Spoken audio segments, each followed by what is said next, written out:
ഇളം തലമുറയുടെ ഹരമായി മാറിയിരിക്കുന്ന reality show വേദിയെ കുഞ്ഞു ലൂയിസ് തന്റെ വിശ്വാസ പ്രഘോഷണ വേദിയായി മാറ്റിയ വീഡിയോ സമൂഹമാധ്യമങ്ങൾ ഏറ്റെടുത്തിരിക്കുകയാണ്.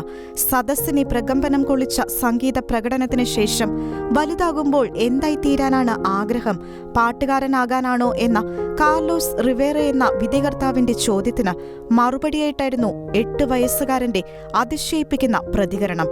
തനിക്ക് പാട്ടുകാരൻ ആകുന്നതോടൊപ്പം ഒരു വൈദികനാകണം, അതും വിശുദ്ധ ജോൺ പോൾ രണ്ടാമൻ മാർപ്പാപ്പയെ പോലെ എന്ന കൊച്ചുമിടുക്കന്റെ വാക്കുകൾ ശ്രോതാക്കളെയും വിധികർത്താക്കളെയും വിസ്മയിപ്പിക്കുന്നതായിരുന്നു.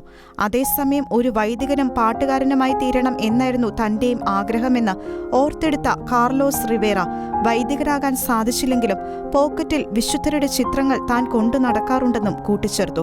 തന്റെ കൈവശവും വിശുദ്ധരുടെ കാർഡുകൾ ഉണ്ടെന്നായിരുന്നു ബാലനായ ലൂയിസ് ഏണസ്റ്റോയുടെ പ്രതികരണം.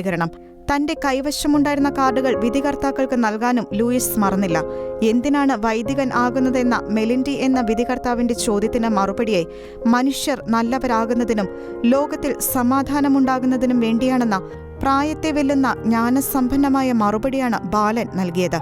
പേരിനും പ്രശസ്തിക്കും ഭൗമിക സുഖങ്ങൾക്കും പിന്നാലെ പരക്കം പായുന്ന ആധുനിക തലമുറയിൽ കുഞ്ഞു ലൂയിസിന്റെ ക്രൈസ്തവ സാക്ഷ്യം എല്ലാ ക്രൈസ്തവർക്കും മുന്നിൽ വെല്ലുവിളി ഉയർത്തുന്നതാണ്. International desk, Shekinah news.